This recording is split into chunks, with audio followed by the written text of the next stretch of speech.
Good afternoon, everybody. Welcome to Sunday Afternoon Coffee and Stocks. Got a lot of regulars in here. Thank you for being here. Really appreciate it. It's going to be a special episode today. Special episode. So, before we get into it, please take a moment and read the disclaimer. Pause the video if you have to. I do not know your financial situation, nor does anybody else that will appear on this show know your financial situation. Do not make any investments because you hear somebody talk about something. Always do your own due diligence. Once again, I am not a financial advisor.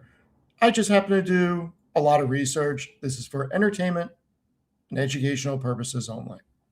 So, thank you very much for reading the disclaimer. Really appreciate it. Well, I got to tell you, I love the comments. You guys are great. Cookies and milk. Love the love it. Love it. I know markets are closed. Got to get ready for the end of the year. Got to get ready for our special guest to come on. Don't worry, the markets will be open in less than 24 hours. Whoa, we have somebody that is fishing and listening. This is crazy. Amazing. June Ray, thank you for being here.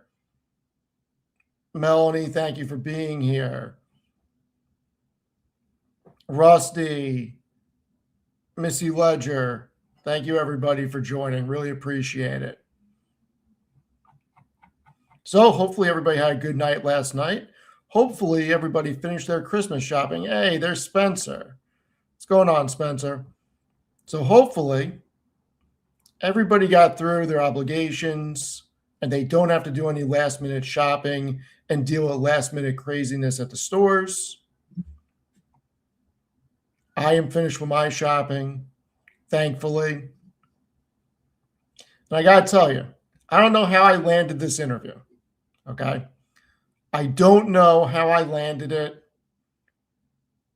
This guy's been blowing up. He is the White House's favorite quant and favorite financial streamer. We are all lucky to have him here with us today, Mr. Matt Money. Steven, how we doing, brother?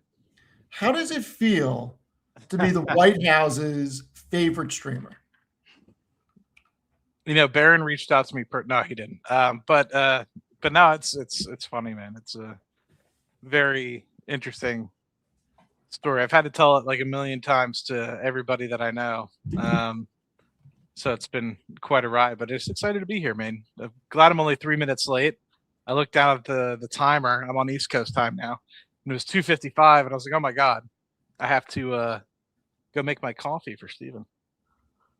I think the real question is, when are you changing your handle to White House Matty? I prefer White House Quant. White House Quant. Okay. When are we getting a title change? I don't know, man. I'm just me. I mean, I got to tell you, this is pretty crazy that we landed an interviewer at RealMattMoney. I mean, he's fresh out of the White House.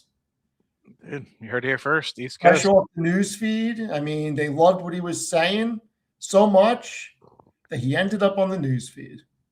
And Bloomberg covered it. Every day I try to be more like you, Steve. That's all I know. Did Bloomberg call you? Yes, I did talk to Bloomberg. I talked to AP.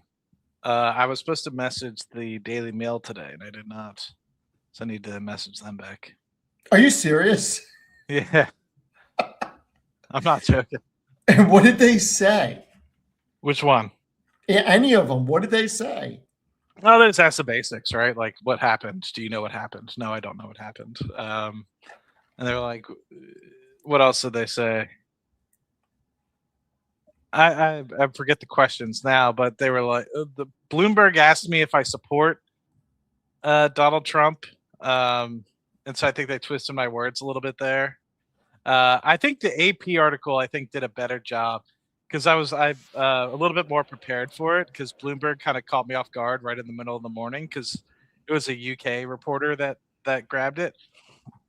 But Michelle Price from AP is the one that called me, and she had a little bit better of an article to kind of to write basically about like me joking around and things like that. So it was a lot more personality in that one versus I think the Bloomberg one. I think I don't want to say it was trying to get me or anything like that, but they kind of didn't articulate what I said or perceive things that I said the way that I would like to have had them presented. So, for those of you who are unfamiliar with what we are talking about, okay, somehow Maddie finagled his way on to the White House live news feed. Mystery video stream appears on White House website. Titled, "This time I give Steve a link." Because Steve keeps inviting me to his live streams and then waiting until a minute before we go live to give me the link. So I've been trolling him. And this is from Bloomberg Business, okay? And it looks like they're all reaching out to Matt. Now, are they actually doing articles on you about this? There's follow up. So like I think the original like things were specifically around the incident, and then the people that have reached out updated it. So if you look at like Bloomberg or the AP article, it has now my commentary and stuff like that for the questions that they asked me. So that's amazing. Absolutely amazing. Yeah. So did you tell them Rocket Money all the way? No, they didn't ask particularly about any stocks. I wish they did. But I'll try. I was talking to a buddy, and I'll try to. I told the lady from the Associated Press, Michelle Price, who does a pretty good job actually. I looked at some of her tweets. She does a good job. She's a little bit more interactive with the White House than I'd say maybe some other reporters. So I want to keep in touch with her. But the people from Bloomberg, I'd like to follow up with them and actually like get on Bloomberg and like a few other things. Like this might be a good avenue for me to keep the brand alive. You know, well, get Matt Money out there. Let's just say that the brand is alive and well. The shepherd for the retail investor, which I've been made fun of before for calling myself the shepherd for retail investors, but I have a lot of other people reaching out to me to be like, that is awesome. Keep that up. So I'm glad I never changed it. Yeah. So I guess we have to refer to you as the Shep. That's what people are saying now. I think it's funny as hell. The Shep. I like it. Steven is my financial advisor, but he's not a real financial advisor. So always review the disclaimer at the beginning of every new episode for Hot Steve. Yeah, I am nobody's advisor. I'm not even my own advisor. I don't even take my own advice. Okay, so no, you don't. You don't, because Friday opened and you never ended up even buying VG, or what was the other one you were supposed to buy? No, I am going to buy those because you're shook. I'm the shookest. You're the shookest. The absolute shookest. So, Matt, what would you like to talk about today? I mean, you're the one that made it on the White House feed. What insights do you have for us? Oh, man. Good question. I feel like if I'm going to be looking down at this laptop, I should be moving this down so that I don't maybe I'll move it down a little more. I don't want to feel like I am not, you guys can't see my eyes when my hat's down. What I want to talk about? I don't know, Steve. I'm just excited to be here, drink some coffee with you. I mean, coffee on a Sunday afternoon, nothing better, man. Nothing better. Excited to be done for the year. I can focus, get myself prepared for 26. I'm at the beach. It's a great time. You're at the beach in the wrong part of the country at the wrong part of the year. You're not wrong. Oh my God. Unbelievable. Well, but yeah, I mean, So Tanner asked me this, and I don't know if I heard you talk about it with the mid on Thursday. What you think 26? I think, have you given out your prediction for 26? You told me about it earlier. I did last night. You did. So, do you think there's going to be any large pullback at some point? I think there's going to be periods of retracements. I do not think we're going to get a big pullback. I think Not a that 20% boy or anything like that. no. I mean, I've been pretty spot on with a lot of things this year, including where inflation's going and rate cuts and target prices and the market bottoming. And I got to tell you, there's not a lot of things that get me worried about 26 unless there's something that comes out of the blue that we just can't handicap for. The reality is that we have oil trading where I needed to trade between 55 and 65 to make input prices tolerable so everybody does well. So oil prices have also helped inflation go down. You have food prices coming down. We have unemployment, which is the one thing I'm a little worried about. But when we look at the Fed's economic projections, they're showing GDP growth across the board for not just this year, but the next 3 years. And if they're projecting economic growth each year for the next 3 years, it's going to be much harder for a recession to hit. And if a recession doesn't hit, this is a market that could continue upward for the next several years. When we look at where the big companies are projecting earnings to go, where they're projecting revenue to grow, I think 2026 can be a very good year. Maybe we get a 5 or 10% pullback. That would be healthy. I'm not seeing a bear market next year. There's just too good of a setup right now. And just because we're in too good of a setup doesn't mean that it's too good to be true. We know that we have a new Fed chair coming in. Maybe that causes some people to freak out and the markets to freak out a little bit. But over the summer, I'm expecting a new dot plot. I'm expecting 2 to 3 rate cuts next year. I'd like to see 3 rate cuts. I'd like to see rates get down to 2 to 2.5% in 2027. And in that type of environment, we're going to see a lot of companies probably issue new debt at lower rates, pay off higher yielding debt, reduce their interest expenses, expand margins. I think that, whoa, Derek Wall in the chat. Much appreciated, Derek. Holy crap. Gifting there we go 50 Matt Money memberships to the White House's favorite quant, Matt Money. I appreciate that. That was unexpected. Thank you so much, Derek. Derek is a great guy. Great guy. Met him in person, great guy. Did you? Yeah. I guess when he came to New York, because you don't leave New York, so. Yeah, we went out to dinner. Yeah, I don't leave New York. I was about to say, I was like, I met him for a good chat in Miami, but I was like, you weren't in Miami because you refused to hang out with me because you hate me. But I had to beg Steve to take an hour lunch to meet me. He was like shuffling down around days. And then when I met him, he was like, you remember that scene from Seinfeld, the George scene? Where he's like, you just have to act busy and people will think, man, this guy's really, where it's like, oh, you just gotta, that was Steve during lunch. But he did get like 15 phone calls. So he actually was busy. I was actually very busy. He was actually very busy, but I'm very appreciative that Steve made it. But, and also Derek, I'm very excited that I was able to meet you, man, because when I was in Miami, there was like 18 different people, like always occupying Derek's time. And I'm glad I was able to hang out with him for a good 15 minutes or so and hear his story, and excited about his upcoming business. So yeah, great guy. So short, make the story short, I think 8,000 on S&P is attainable in 2026. That would not be a crazy move. If we hit 7,000 this year, which I think we can, think about it. Just a 10% uptrend would be 7,700. So I don't think 8,000 on S&P is that crazy if we get to 7,000 this year.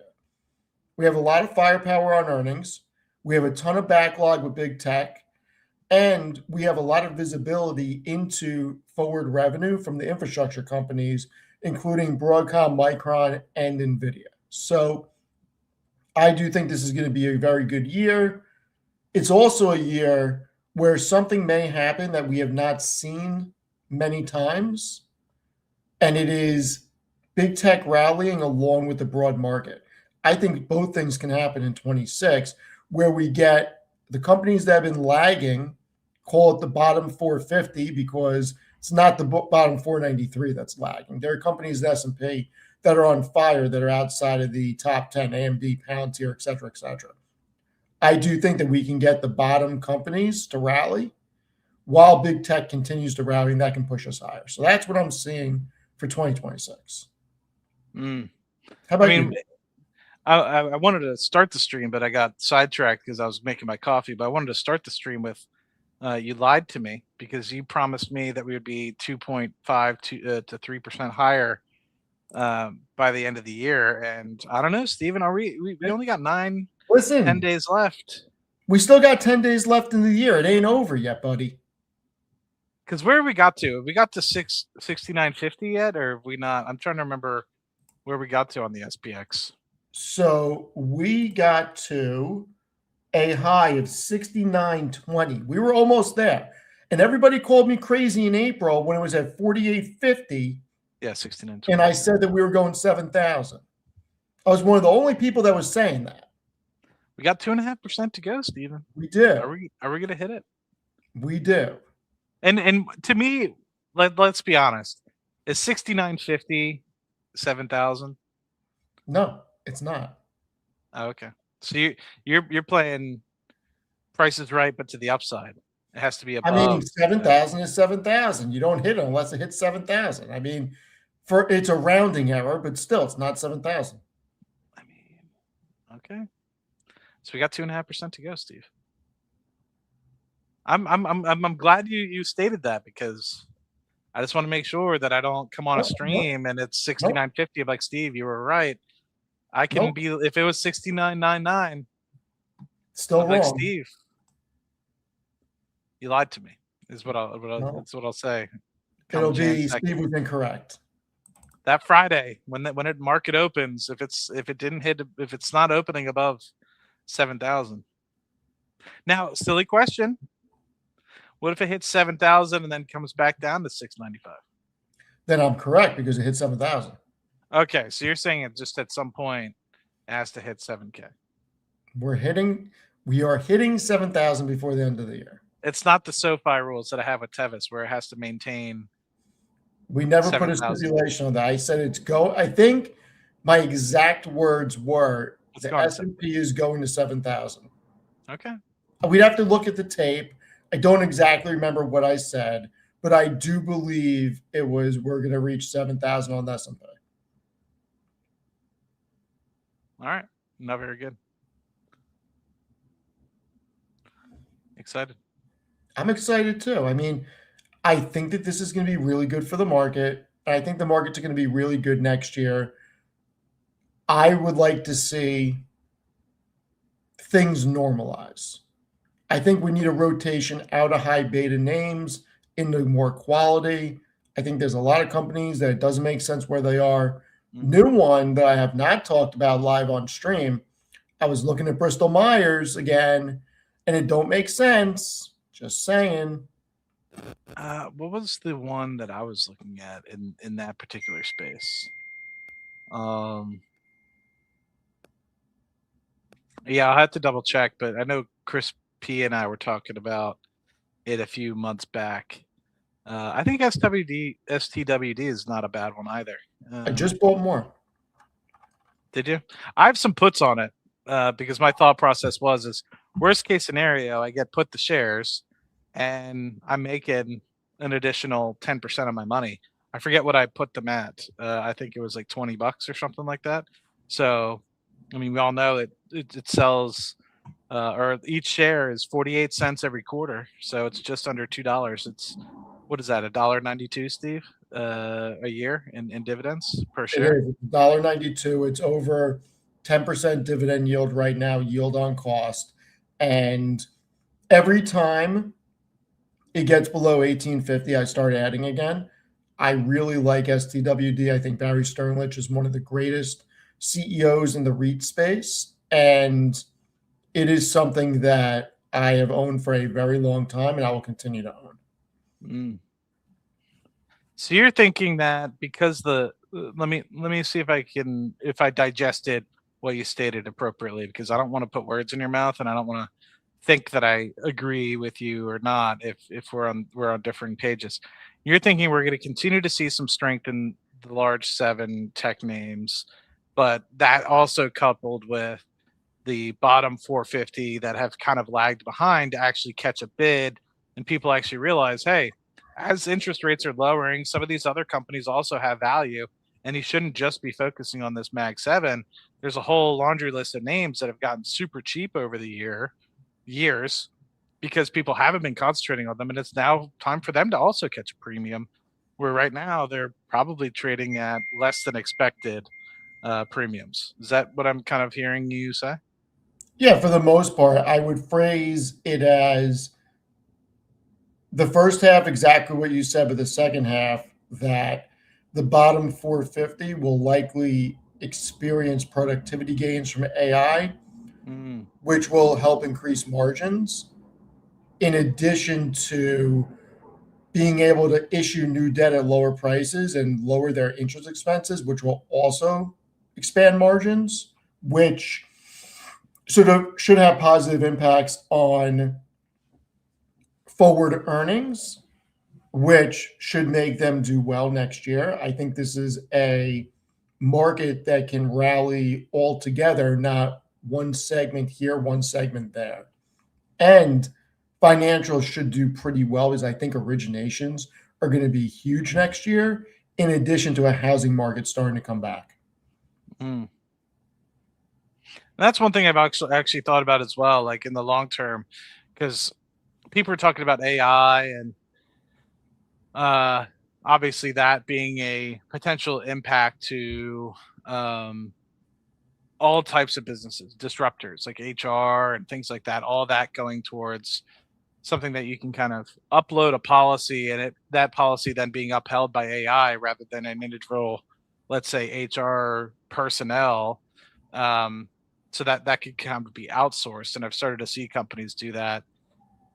My thought then goes to what are things at the moment. Keep in mind this is maybe a 5 to 10 year window, but we haven't gotten to the place yet where robotics is sufficient enough where it can do detailed plumbing or electrical or what have you, because the hand movement, and this isn't my idea, I mean this is just something I'm listening to, the the movement of hand, of being able to get very particular about hand movements and being able to say do small electrical work, etc., that I've heard is going to be a premium at least for quite some time for future workers, because AI can't solve those things right now.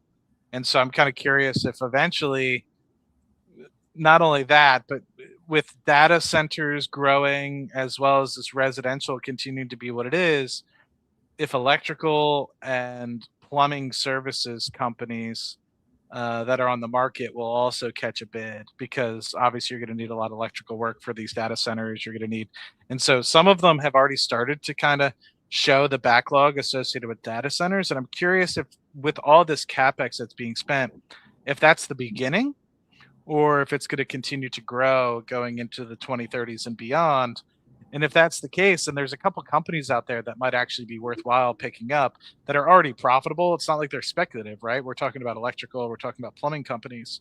And so my curiosity is if those will be good places to potentially get money as they focus on bigger contracts and hyper focusing on data centers. So I don't know. I think that we got a lot of glimpses into where the revenue backlog is throughout the entire stack. And it's not just infrastructure. Yes, we have chip backlog, RAM backlog. Micron was an incredible earnings call. It's across everything because we're seeing when you look at where Microsoft and Alphabet showed the amount of people utilizing Copilot and Gemini, this is really starting to fire on all cylinders across commercial and consumer from AI. So I think that this is something that's going to get monetized throughout both back end and front end. So pretty interesting. I'm gonna see where people see the SPX at year end 2026. What do we think, Steve? We only have 4 options. So should we say less than 7,000? Should we say less than 6,500? Less than 7,000, or say maybe greater than 6,500, but less than 7,000. And then say greater than 7,000. And then you're saying 7,700? No, I'm saying we can get to 8,000. I say, okay, so greater than 8,000. So I have less than 60. I'll just say less than 7,000.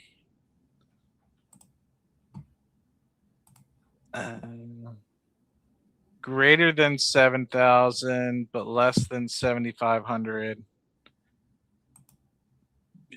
You're saying 8,000, or do you want to say 7,700? No, sticking with we're going to hit 8,000 next year as long as we don't have a black swan event. Okay, so greater than 7,500, but less than 8,000, and then greater than 8,000 start poll. We'll see what people say, Steve. We got 100 people on my chat. If anybody wants to participate or you want to copy that poll, Steve, then feel free to. I'm actually bringing up on mine. I'm going to run one also. Kind of curious where people. Steve, we only have 5 votes so far. I'm about to say you. I'm doing it right now. All right, we got 11 votes in. I think people are agreeing with you, Steve. What were the choices again? Mine. So feel free to tailor it to your audience, but less than 7,000, and then I said greater than 7, but less than 7,500. Well, now people are changing. Now You're making this so complicated. Well, option 1 is less than 7,000. We're going to do 6,500, 7,000, 7,500, and 8,500, and 8,000. Make it easy for everybody. Yeah, I'm not the smartest, Steve. That's why we have you. 6,500, 7,000, 7,500, 8,000 plus. That's about what I have, yeah. 7,500 is in the lead right now, ladies and gentlemen. It's a tie. It's almost a tie between greater than 7,000 and less than 8,000 for us over here on the White House Quant channel. How much do I need to pay you to change your channel's name to the White House Quant channel? No, I mean, the 15 minutes will die eventually, and I'll just be back to Matt Money. Just be back to Matt Money. Some people are already tired of hearing it. I heard when we were talking about it, people were like, "Let's move on." And on my side, so. Oh, it's hilarious though. Like, I think it's hysterical. It's I have a so many people joke, everybody. It's a joke. I appreciate that. Somebody said my options video was great. I appreciate that. Yeah, I do have. I don't remember what it's called. It's Options 101 or something like that. But hey, I straight up, Steve, I don't know if I told you this. I haven't said this live yet, but I cannot confirm nor deny that I'm being considered for the Fed chair position. You know what? I think I heard a little rumor about that. Just saying. I heard a little rumor. Somebody said this is a great wood ceiling. This is why we bought the house. And the paint was not perfect, but my sister said, look past the paint. You could change the paint, but you can't. I mean, you could change this sunroom, but the sunroom is why we bought this house. It's definitely one of the centerpieces. All right, we have 153 votes so far.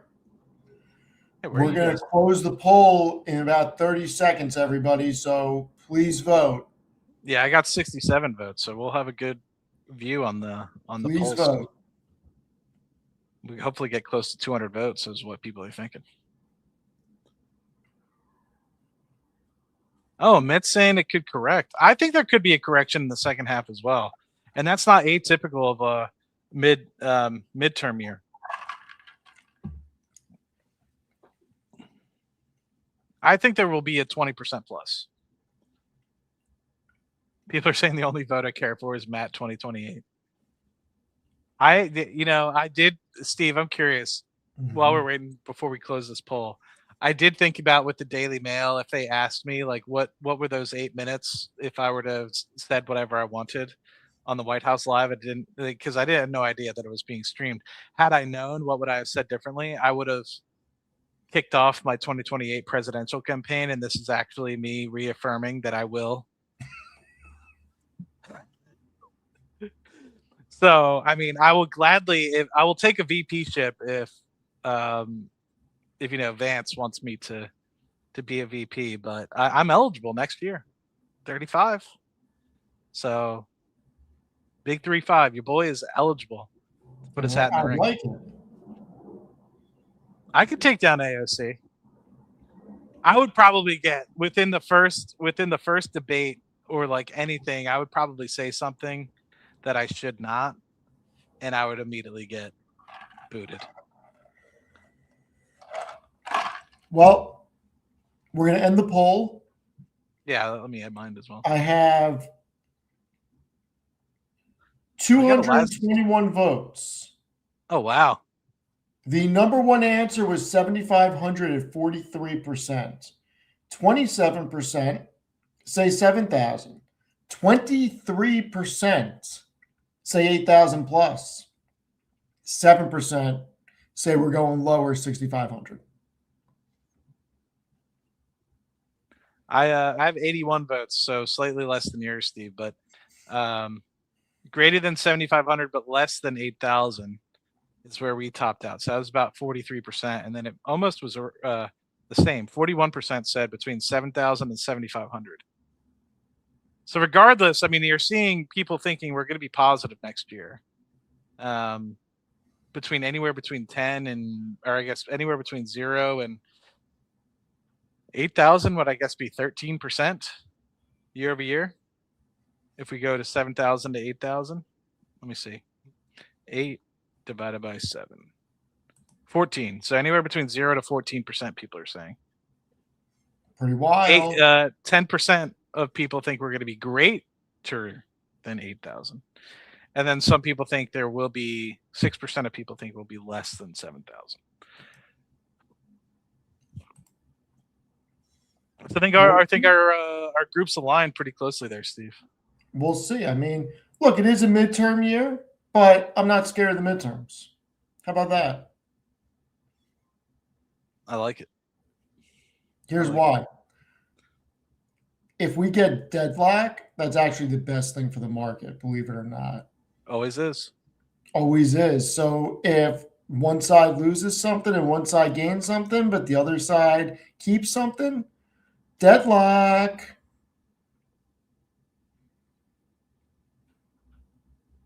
The SP 500 lost 500 points in a single day. Did it really? I never realized that. What? But yeah, it sounds right. Somebody said that the S&P lost 500 points in a single day in April. But yeah, I forgot about that. But yeah, it's all good. Interesting. Are you a believer in 2026 that we'll see a large shakeup in the Mag 7, or do you think everything's going to be kind of even keel? No, I'm not. I don't think we're going to see a large shakeup. You don't think Palantir is going to come out of the woodwork, Steve? I'm just kidding. I think that the big companies are just going to get bigger. I don't think companies are going to. I don't believe new companies will enter into the market caps of the Mag 7. I think what happened with Broadcom was an anomaly. that it should have never gotten to where Meta is. So we'll see. You know what I wasn't expecting? I mean, I'm actually kind of surprised it's not, although the price to earnings is getting very rich, because it's kind of turned into an Amazon-like play because of its business model change. But hold on. Oh, there it is. Eric Wall, once again, gifting 50 Stephen Fiorillo memberships. This guy is just a great guy all around. You did not have to do that, Derek. Thank you very much. Matt and I both appreciate it. All the support. Thank you. And next Derek, time are you're in you? New York, let me know. Yeah, I was gonna say, are you gonna make it for the New York meetup? I don't expect you to change your schedule, but it would also be awesome to see if by happenstance we can make that work. The company I expect to hit 1T next year, Walmart. I hope not. Why not? That would be insane. It is trading rich, so the current price to earnings is oh, Derek's gonna be there. Nice. Okay, this is awesome. Wait, who's It'll all going to be there? at the New York meetup. So we'll have the White House Quant, the Milkman, and Derek Wall. And Nice. Amit. It's gonna be a big event. It's gonna be a big event. That's awesome. I'm excited. Okay, cool. But yeah, so it's trading currently a $912 billion market cap valuation at a 40 PE. So that would mean that they are generating, but this goes back to if how much capital they're putting in, because if they're artificially pushing down their earnings on a net income basis because all the depreciation. But anyway, let me just see. So 900 divided by 40, they're making about 22.5 billion a year. But I'd have to look at the cash flow to see if it actually warrants that. Because maybe on a price to cash flow basis, it's like in the mid 20s, and then I wouldn't be that. I don't think that that's too crazy because they are growing. I don't know. I'd have to look at it in more in depth. I want to see if what I have here is updated. It is not. I will update Walmart's numbers right now for you. I feel like I already did this, but I don't know where it was. It's so expensive. Exactly. That's why I think that the earnings multiple has expanded. It's not brick and mortar anymore. And in fact, I actually agree that what Walmart is doing, although as a night owl, I liked going to Walmart at like midnight to just like do stupid crap when I was bored, but not steal or anything like that. But I agree. I think that they're probably not making that much money. So to have cashiers and all that, where'd this fly come from? So to have cashiers and stuff like that are there 24/7, obviously eats into profit if they don't need them. Those cashiers could be help restocking shelves and things like that, getting prepared for the next day. But them utilizing the retail the warehouse footprint as something they could do to sell more quickly and compete with Amazon, I think is the most prudent way for them to go about doing business, because otherwise these Walmart stores have no use. So now you're almost double utilizing them as industrial warehouses where they can pick up the normal 9 to 5, go after the market. It's the reason why Walmart bought Amazon bought Whole Foods, right? Is to be able to have the local grocery footprint coupled with having other areas they can store stuff. It's Walmart probably caught onto that, and they bought Jet.com for I forget how much. And yeah, I mean, I think it's smart, very smart. Well, Walmart, where it is right now, it just looks very expensive. Just let me Yeah. updating this. I think Broadcom's the last one I gotta do.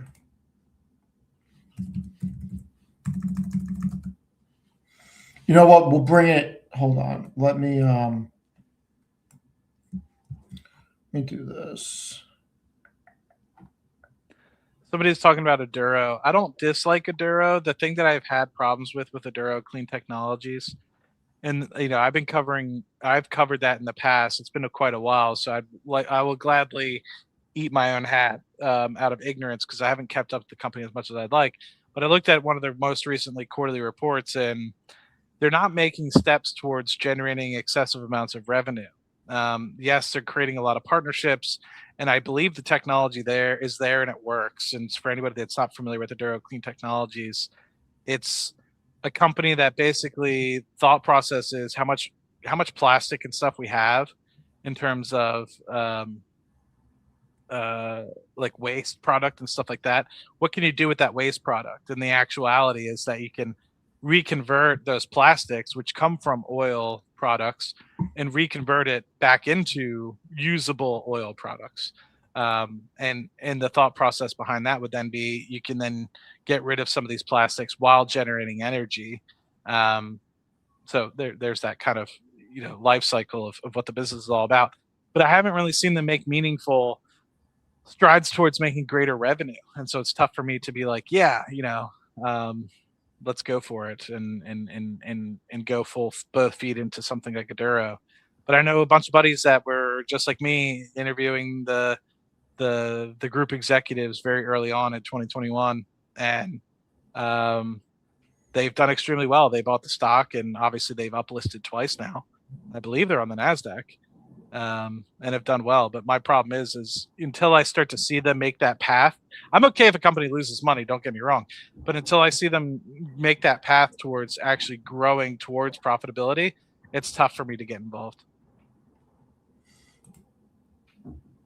OD, thank you very much. I don't think you want to say where I see it going, but I think Palantir tapers off in 26 and declines a little bit. That's just me. I think it's overvalued. We'll see what happens. But Q4 is going to be the big one for Palantir because if they can't bust through, so I think Q4 is going to be incredible. If they can't bust through 200 with a force, just like they couldn't off of Q3, which was incredible, I think that you're going to see a midterm top. All right, Matt. Maybe Walmart isn't as crazy as what I thought it was. Damn it, At Steven. the same time, when I look at how much they're doing versus Amazon and the EBITDA, maybe it's not that crazy anymore. Okay, so that's what I was thinking. I was thinking, but the operating income's not great. See that? No, but it's artificially pushed down, like I thought, with the net income. Yeah. The price to cash from operations is not that much more expensive than Amazon. Mm-hmm. But price to net income, I mean, I care more about cash from operations than net income at the moment. Yeah. Only because net income, you have different things with taxes that can be done, other things. But I still believe that Amazon should get a bigger valuation than Walmart and Costco. I really do. The thing that's really a striking thing for me is the EBITDA margin. And I'm curious about if you were to separate out AWS from this, how different would they look? So if you just Amazon had the would look like e-commerce Walmart and Costco from the margins. You think so? It would be that bad? Yes. And that's the other reason.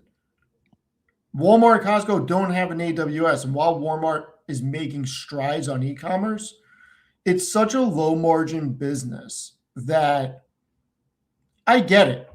It's a very stable business. At the same time, should this be trading at 40 times profitability? I don't think so. And if it is, I don't know.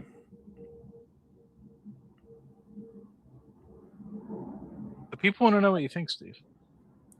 I still think that Walmart and Costco are expensive. I mean, if you look at, hold on.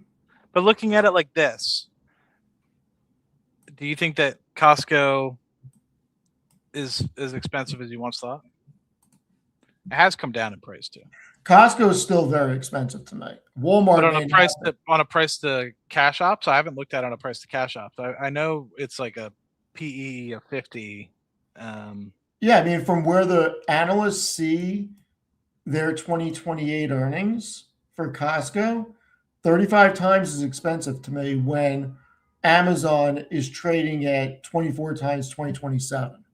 But what about from cash ops perspective? Because you and I both agree that 26 times versus 18 and a half times, that's expensive. Costco doesn't have the ability to pump out more cash from operations the way Amazon does. yeah, I would agree. I wasn't saying you're wrong. I was just really curious. Because I know you're like me. I don't like to look at net income because it can be manipulated for one-off tax items. It can be depreciated. Yep. So I like ops cash because you get cash in the door. That's more important to me than net income, which you can be manipulated. Yeah, and look, the cash from operations is what's used to fund the business, fund buybacks, fund dividends, pay back debt, make acquisitions. Okay, so that's why I care more about it. Pretty sure that's why Matt cares more about it. I also like looking at EBITDA, even though people think it's a scam profitability metrics, because it shows you what comes in the door that can be utilized to cover the actual operations of the business. Because the actual operations of the business, you need to pay your income taxes, you need depreciation, you need to pay your debt. I mean, there's several things. So I still believe the Mag 7 are undervalued. They have so much more forward potential than Costco and Walmart that I think there should be a re-rating in the market, and they should either flip valuations or companies like Microsoft should catch a bid and get an expanded valuation. Microsoft is one of the most complete companies we've ever seen. And I'll make the argument, and you're in business, think about it like this. Sure, you still need to buy groceries and go to either Kroger, Walmart, Costco, buy stuff on Amazon every week or every month, whatever it is. At the same time, people can scale back their purchases if they need to. Companies cannot get off Microsoft's ecosystem. Like, you need Azure. If you are already hosting in Azure, you're not getting rid of it. And if you're getting rid of it, you're moving to AWS or Google Cloud, but you have an implementation fee. You're still spending money. So you're not getting rid of that cost. You also need the M365 licenses. And for recruiting in HR, you need LinkedIn Premium. You need to spend the money with recruiting agencies, the ads on LinkedIn. You're not getting rid of Microsoft's infrastructure. So to me, Microsoft is a more complete company, and they do a hell of a lot more profitability. For them to trade at a cheaper multiple than Costco and Walmart is insane to me. Especially with the forward growth. Because they're so big and you think that people are afraid to pay so much for a company? Think about this. And I don't want you to answer, but at your company, think about how many computers you have, right? When you upgrade, think about how many Windows 10 licenses are sold. You know what I mean? Like, think about when across corporate America and also across consumers, every new computer that comes out, companies don't use Apple. Like, let's be honest. Companies don't really use Apple. Apple is more on the computer side, a personal computing platform. Now, for tablets and for cell phones, yes, Apple's amazing. Companies use them. But the companies that I know of, they're all using a Windows-based operating system. Linux tried displacing it, did not happen.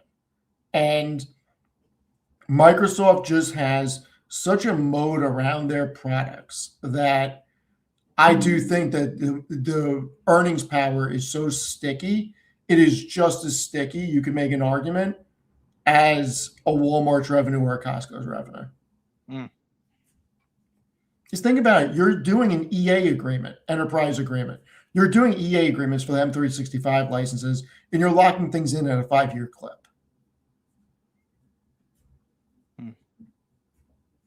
So what?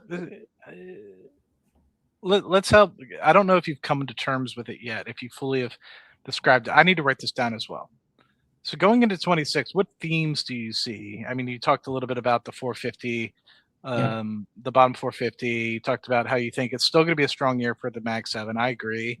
Um, I still think that there will probably be in the second half of the year some pullback. I don't think that we're going to crash or anything like that, but I do think that there will be some pullback in the second half of the year. So I'll stick to that for now.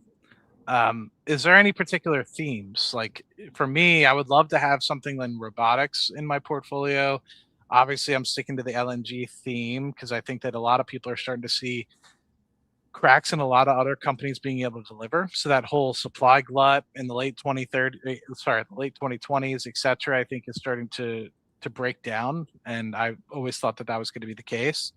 Um, and so I think LNG will come in strong. Henry Hub will do well in terms of being below 450 an MCF, but I think TTF and JKM throughout the year will continue to kind of increase as winter. We start to get into January, February. I think they'll kind of reverse, and I think they've already short-term bottomed.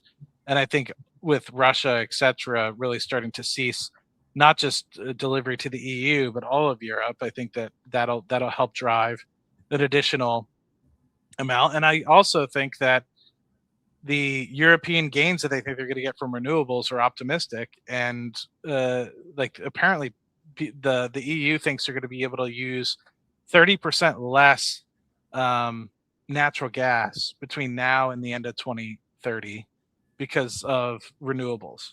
So I think that that's optimistic. I'll gladly be humbled if that's the case.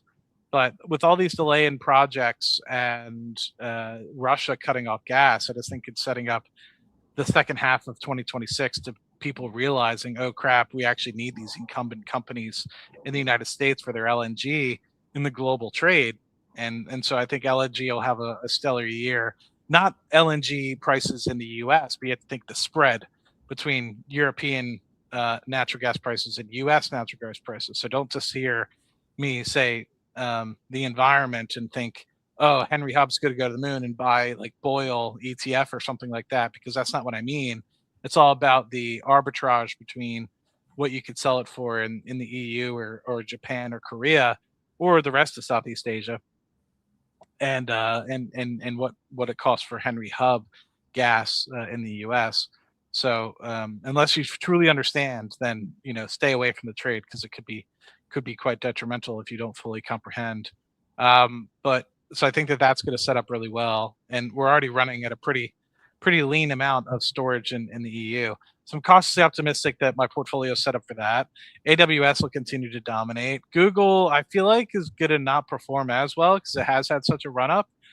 So I think I wouldn't be surprised if it I don't want to say flat lines, but is not nearly as growth oriented as some of the others. I think it being up 100, 150% in short order, can give it a little bit of time to let valuations kind of increase there.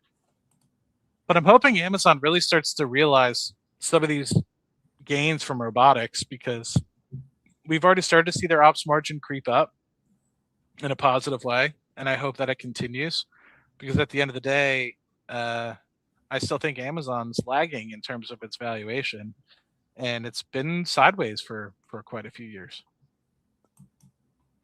So outside of big tech, which is something that I constantly cite, I do think there's an opportunity in housing. I do think the housing market's going to get unlocked, and that's more of like a 2 or 3 year play as rates come down. I think QXO is going to do very well.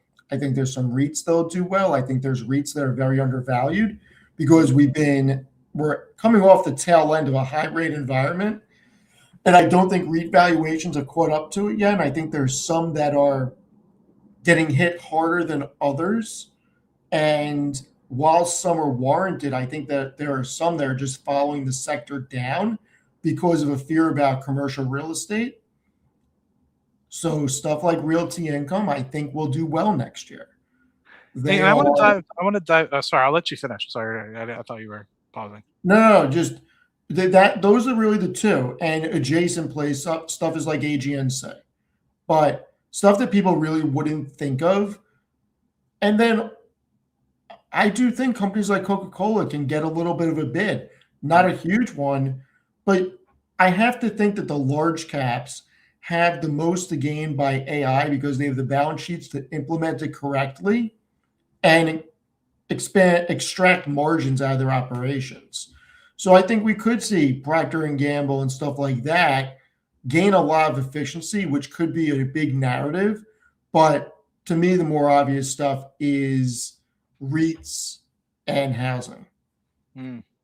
And I want to ask about that real estate question because I thought that with this recent cutting that we saw in 2025, that REITs would actually start going in the positive direction. And knowing that we're going to be in a cutting cycle for quite some time, potentially cutting cycle until the end of 27, I'm surprised that I haven't, because knowing that markets are forward looking, I'm surprised I haven't seen them accelerate in terms of pricing. And I guess my question to you is, because you're a REIT guy too, so like I don't know if that's been surprising. So I want to hear your thoughts on that. And then second part of that question is, do you think the reason why it hasn't, and this is where I really want to pick your brain, do you think the reason why it hasn't is because we are still undergoing, it's only been 5 years since we were zero interest rate, and now some of these balloon payments that some of these commercial companies are having to pay are still coming up. And so even though they might be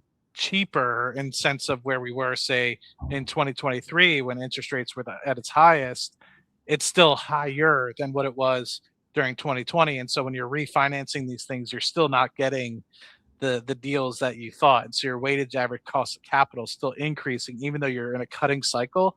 It's not cutting to zero, it's cutting to potentially high fours, low fours, mid fours at its best. And so that's not anywhere like the 3% rate mortgage payments or interest rate payments that you were getting just 5 years ago. So I'm kind of curious on picking your brain on all that. So I got a very simplistic answer for you. Yeah.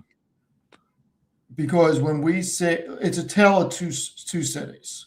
So I'm going to share my screen because I don't have fiscal AI like the cool kids, okay? That you could. Yeah, but I'm too lazy to reach out to anybody. No, they should be reaching out to you, Steve. They should be reaching out to me. I shouldn't have to reach out to anyone. How many people you got on there right now? 1,000? What do you mean? Live, concurrently watching. 556. And Fiscal's not interested in that? Riddle me that, Fiscal. So it's a tale of two cities right now. So this is Simon Property Group and Realty Income. So Realty Income is the green, Simon Property Group is the orange. So on for people that don't know SPG is like the major mall real estate owner in America. And then Realty Income is a lot of triple net, think corner stores like Walgreens and CVS and Lifetime Fitness, etc. So on a year-to-date basis, they're roughly the same. Simon Property is up just a little bit more, 12.8% versus 11.6%. On a one-year basis, they're actually almost the same, but on a 5-year, completely different. Realty Income's up 26%, whereas Simon Property is up 187%. And this includes dividends, I believe, because when I look at this for Realty Income, I want to get off this view. What the hell? Hold on.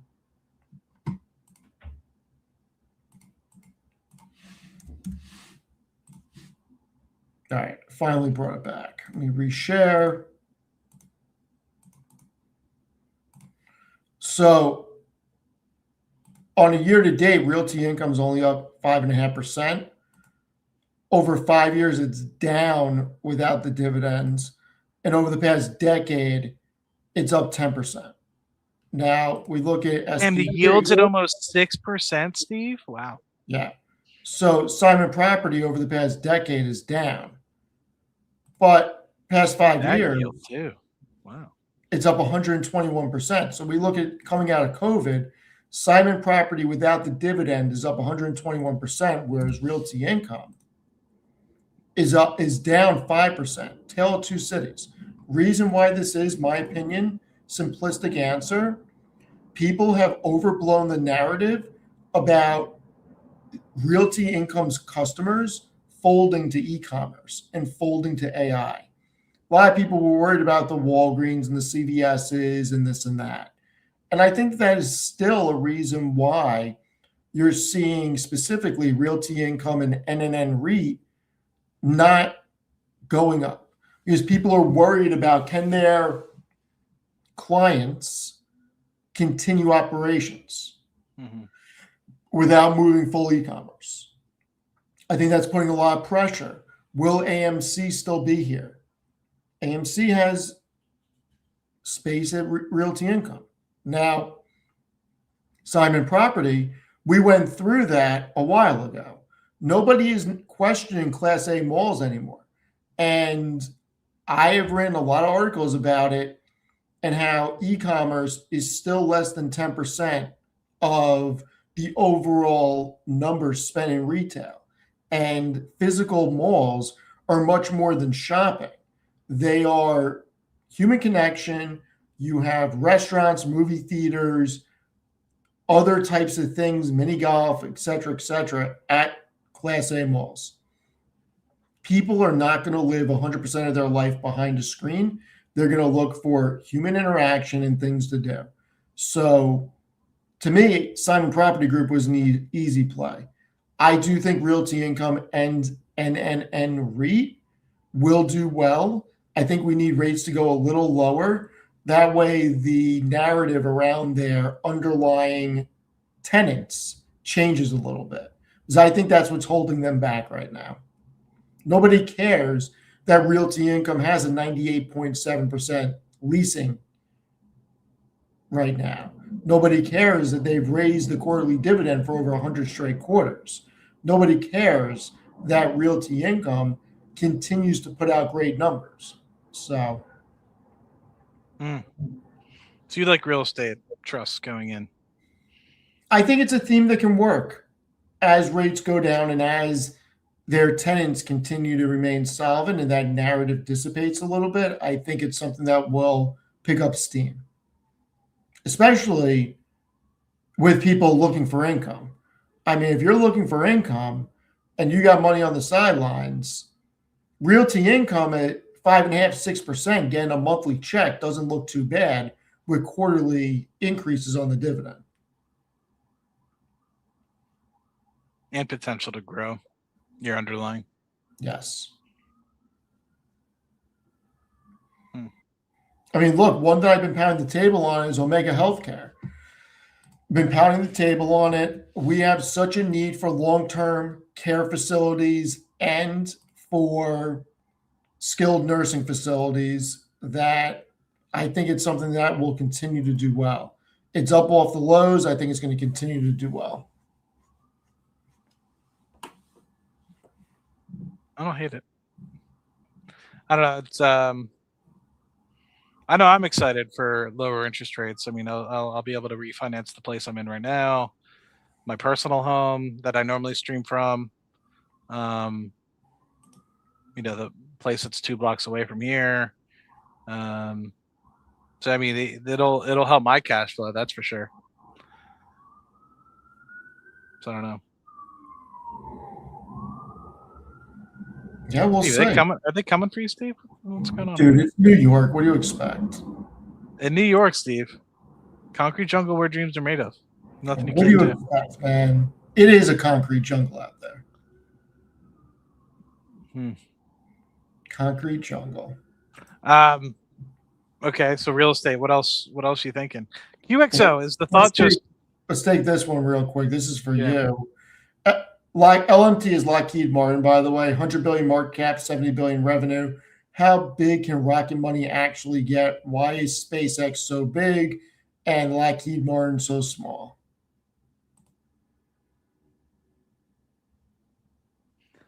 Lockheed, it's a segmented industry. Yes, there's a couple key players, but Lockheed, Northrop, General Dynamics, all those companies have to split up a lot of pie, and unfortunately or fortunately, depending on how you look at it, majority of that can only be sold to the United States. And if the United States decides to sell a portion of those, you know, Raptors or different fighter jets to different countries, then they have to be dumbed down, etc.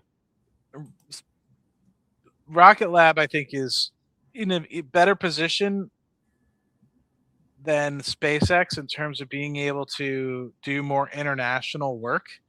So right now, what we've seen is a company that can really navigate geopolitical boundaries like I haven't seen before. So the company is launched for Korea. It's launched for Japanese companies. It's launched for American companies. It's launched for it will be launching for the European Space Agency. So it's now involved with the UK hypersonics program. So to me, there's like obviously SpaceX is 10 years ahead in terms of being able to be, you know, reusing their medium launch vehicle and now they're obviously on their heavy launch vehicle. So in terms of where SpaceX is at comparatively to Rocket Lab, you know, they're obviously ahead in terms of actually executing that business environment and also the Starlink piece, etc. So uh, Rocket Lab has noted that they want to replicate that sort of business model, not the consumer-based internet piece like Starlink, but have something of a similarity in terms of a constellation. But they'll be able to do it almost at a world scale comparatively to SpaceX, which is mostly, from what I'm understanding, 75% Starlink and 25% for whomever else can occupy it. So to me, SpaceX and what Rocket Lab are doing are different. I don't think that Rocket Lab's end goal is to go to Mars. I think if that's the goal of the United States, Rocket Lab will help. But I think what Rocket Lab is trying to do that's different than SpaceX, which I think in the short term, I think is going to be beneficial for SpaceX, but in the long term, detrimental for SpaceX and a positive for Rocket Lab. And this doesn't really answer the Lockheed question, so let me answer this piece in my mind, and then I'll rally back up for the Lockheed question.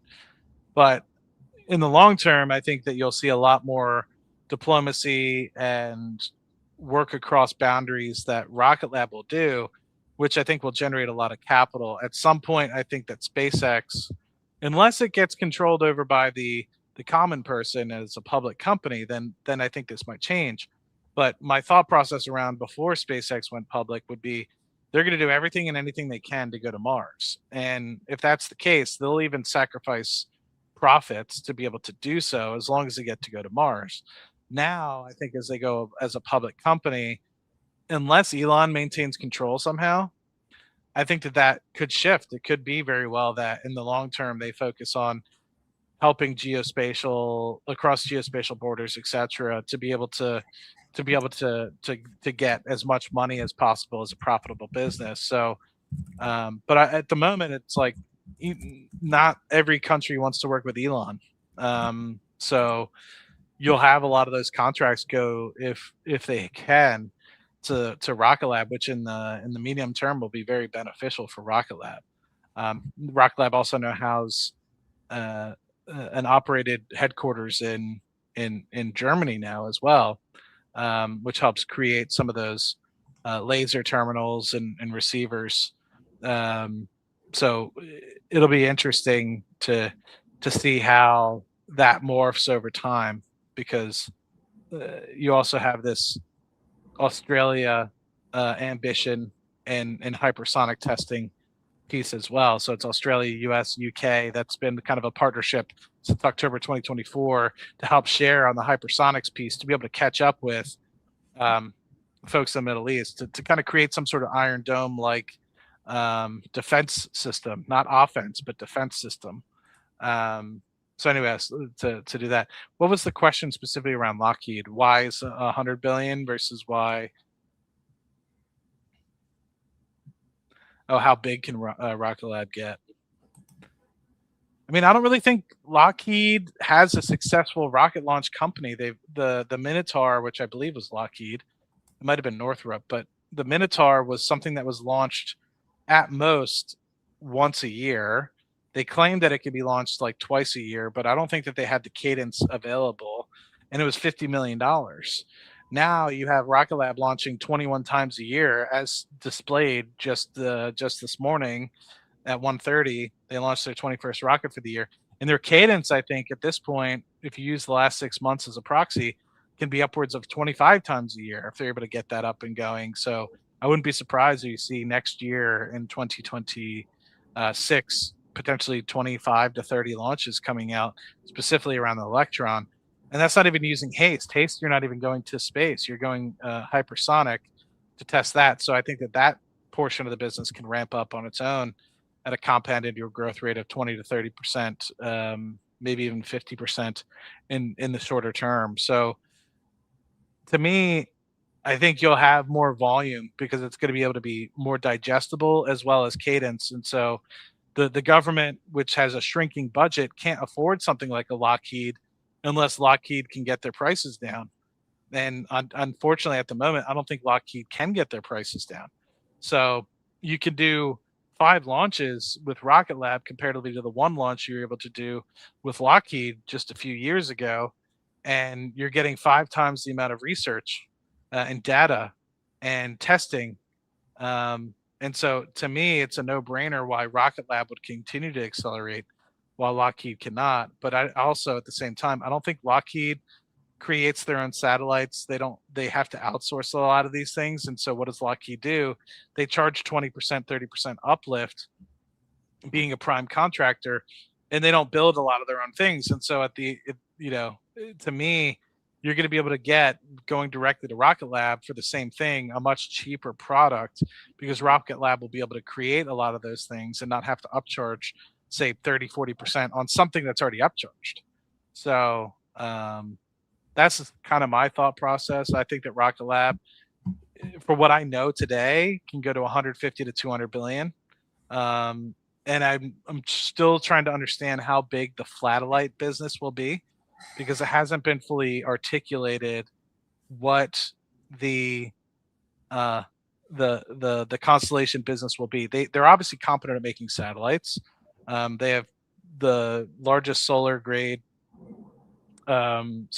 grade solar company in the world now with Solero, the company they acquired back in 2021.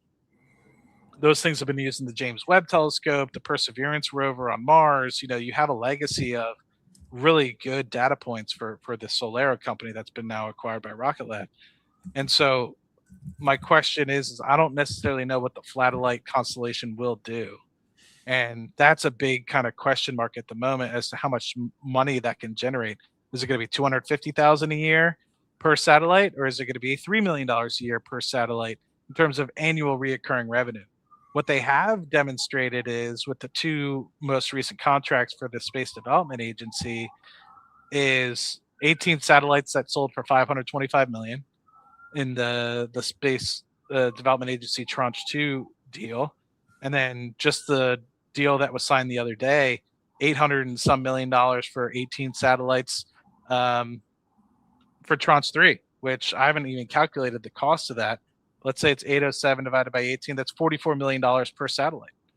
I don't see Lockheed getting, well, I guess Lockheed did get some of those contracts, but I'm curious now that, and I think that's why you started to see Rocket Lab catch a bid the past couple of days, is because people are saying, oh crap, these guys can deliver and get contracts like the big boys, and it's eating their lunch. How much can you look going forward as to how much more can it steal from the Lockheeds, the Northrops of the world, when those guys are struggling to get to space at the cost of which a SpaceX or Rocket Lab can? You heard it here first from the White House's quant. White House quant. White House quant, baby. All right.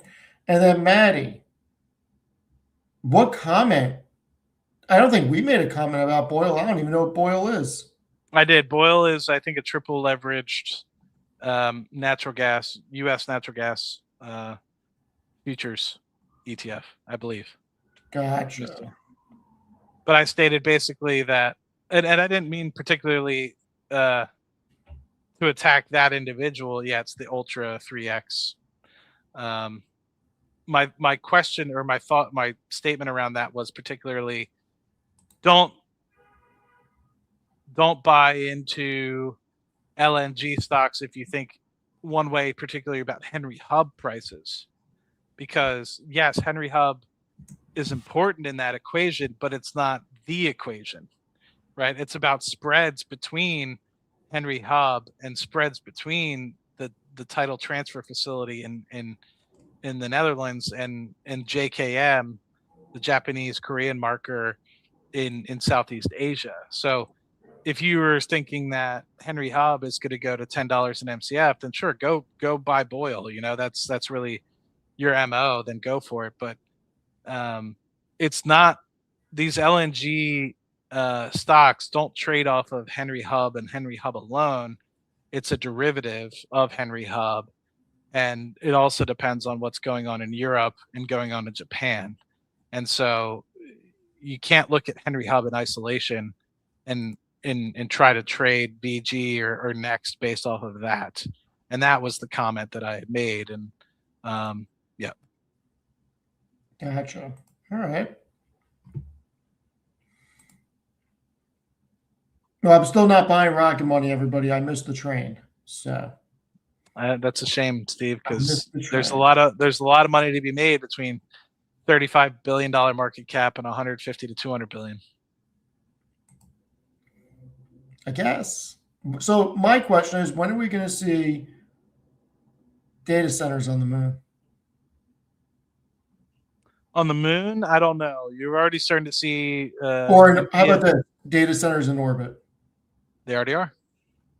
Okay. There's already Blackwell chips. I don't know about Blackwell. There's already NVIDIA chips in orbit being tested. Okay. You heard it here first with White House's quant. I don't know. We'll see. I think there's, for me, other things I'm interested in. Let's see. Let me see if I can get some specifics around that question, because I know recently people. Let's see. Can you give me particular launches? So let's see. So obviously, yes, there's already GPUs in space, the International Space Station. Let's see. Astronaut laptops include GPUs for tests like rendering high 3D details, etc. But that doesn't seem like they're actually testing it in space. Commercial off-the-shelf GPUs offer a mitigation for radiation, have flown on various missions. There's the NVIDIA Jetson series, which have been used on small satellites and CubeSats for onboard data. Rocket Lab has launched a couple of the CubeSats in 2024 and 2025. They're now moving them to DiskSats, so there's that piece. So yeah, here we go. 2024, 2025, space hardened or shielded NVIDIA GPUs launched on rideshare missions for SpaceX. As of late 2025, the most powerful example is the StarCloud 1, which carried an H100, which is apparently 100% more powerful than the prior space-based compute that has ever been sent. So it successfully trained AI models like Nano GPT on Shakespeare, and they're testing that concept around. So let's see. The most recent mission was StarCloud 1. I think we just talked about that. That was on a Falcon 9. That's part of a rideshare bandwagon or transporter mission from Cape Canaveral. So it's a 60 kilogram satellite, which is a small refrigerator size, and that's currently in low Earth orbit, about 325 kilometers. It has run. This is a statement. Has run AI workloads, which we just talked about. Then there was the earlier missions with the Jetson series. When were those sent? 2024. So there's an Orin NX launched on SpaceX. Okay, so the Transporter 11. So, Maddie, question for Yeah. you. Did you see what Bill Ackman proposed? I didn't.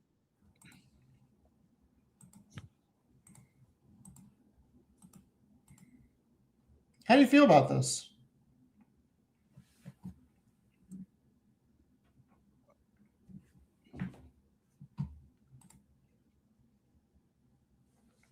Sorry, I'm digesting.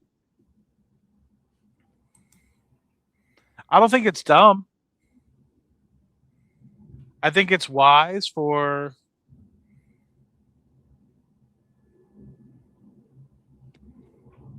So I guess the question is I guess it's really up to Elon and the other folks, right? The Googles of the world who own 7%, and Sequoias of the world who own some, and Peter Thiel's who own some.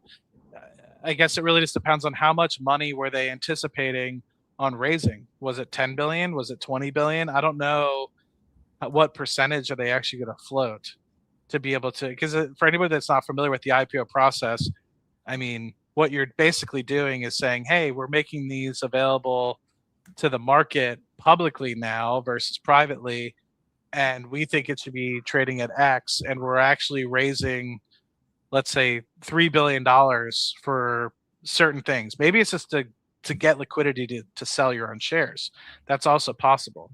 But generally, these people have a reason why they're going public, to either get capital up front and sell part of the business, dilute shareholders, but also to get liquidity so they can reinvest back into the business. Like for Rocket Lab, for example, when they SPAC'd, they got, it was like $900 or so million blank check company that valued them at about a $5 billion valuation, and they ended up with like $750 million to be able to acquire other businesses. So that 750 million was used to buy the Solero, the solar company, the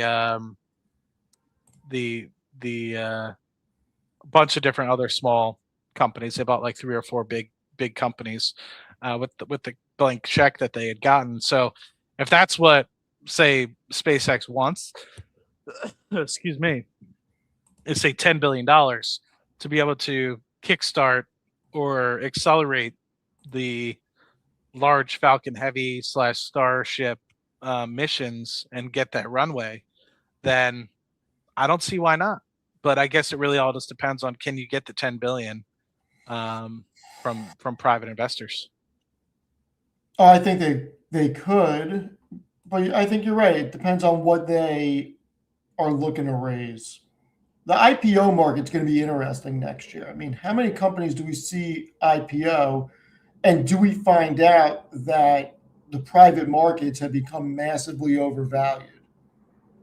That's a fear that I have going into next year, and that could hurt my narrative about S&P 8,000, depending on what the IPO market is. If OpenAI IPOs at $1 trillion and it's not profitable, I have a big problem with that.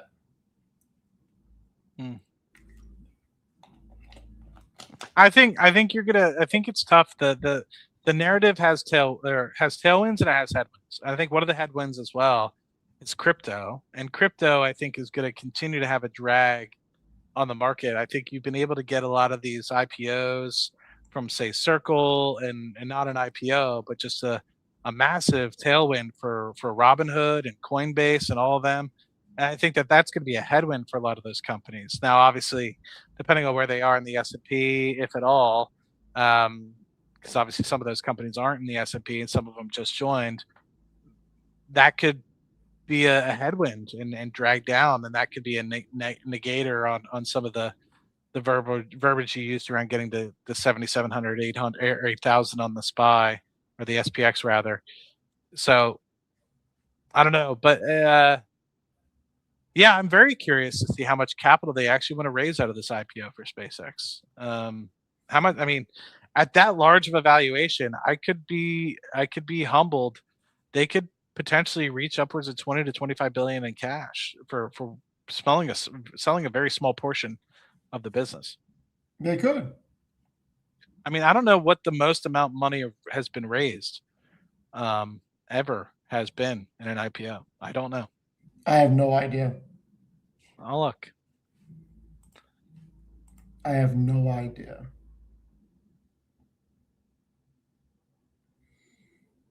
Let's see. Largest amount of capital. Saudi Aramco raised 25.6 billion. Yeah, but that doesn't count. Why not? Is it on something we can invest in? It's on the Saudi exchange. Which one? Saudi Aramco. Right. Alibaba went public. I guess Alibaba's probably the biggest. It was 25 billion. All the rest are like Chinese or Japanese. So SoftBank, the Industrial Commercial Bank of China. There's a Hong Kong company. So I mean, it's not implausible. Saudi Aramco, they went 25 billion initially, and then they increased it to basically be able to get 30 billion. And if Aramco, I think was $1 trillion, $1.5 trillion. But no, here's some statistics for you. No IPO in 2020 to 2025 has come close to any of these. The biggest in recent years were between the 4 to 6 billion range. Medline, which just happened last week, was 6.26 billion. And then CATL. What's CATL, Steve? I'm not sure. The heck is CATL? That raised 4.6.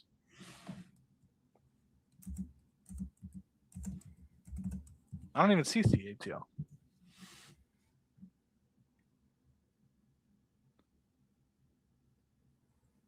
Over the markets. Contemporary Amperex Technology. Oh, it's Hong Kong. That's a $2 trillion Hong Kong market cap company. What's 2 trillion in Hong Kong dollars? Couldn't tell you, man. That's something for the White House quant, not me. Okay, so it's 13 to 1. Or sorry, 13 cents to 1. So 2 trillion, so $200 billion. Look at this. We have from Amit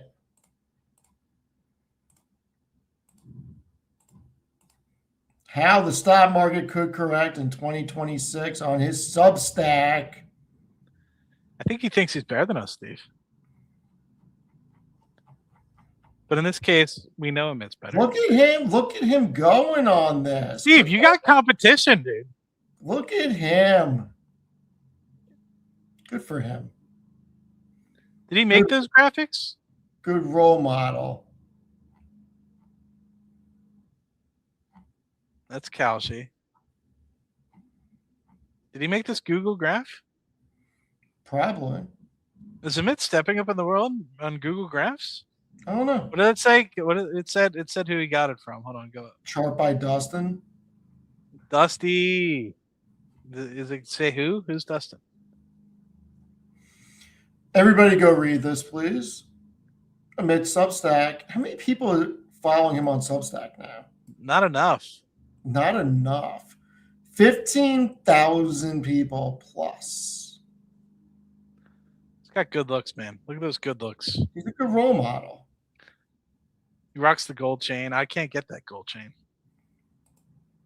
You need to get a gold chain. I need a nice what is it? Silver cross. Rose gold.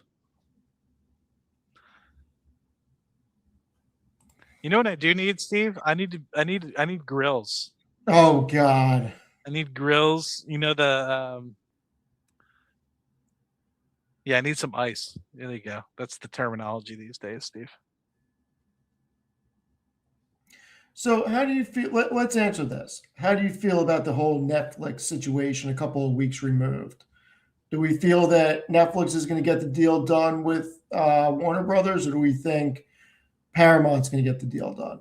I think in terms of simplicity, I don't think that the Paramount deal, I think it's too convoluted. You have to get so many parties involved. I think that's tough. I think that Netflix would rather go with a deal that they can guarantee. Or sorry, Warner Brothers would rather go with the deal that they can guarantee. And I think that Netflix has the capital. I mean, even though it's not necessarily cash, right? I think it's part cash, part stock. I think they feel more comfortable. And I guess as a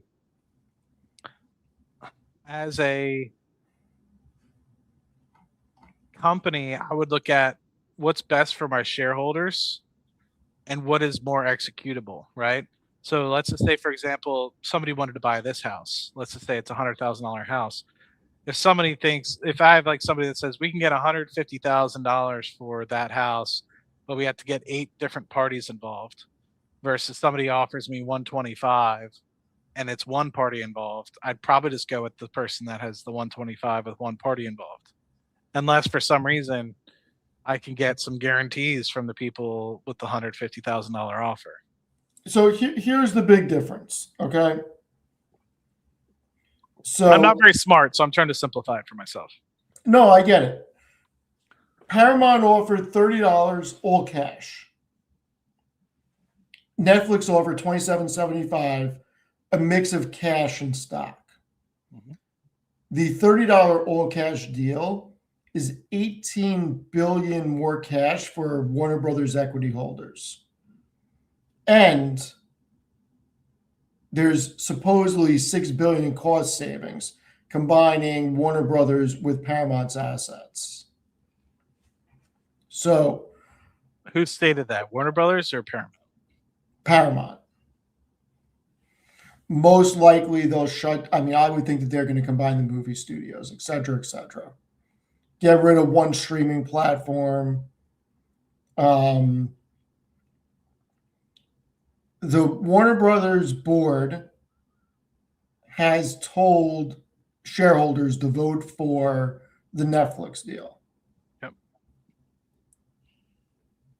I don't think the FTC is going to let it get done.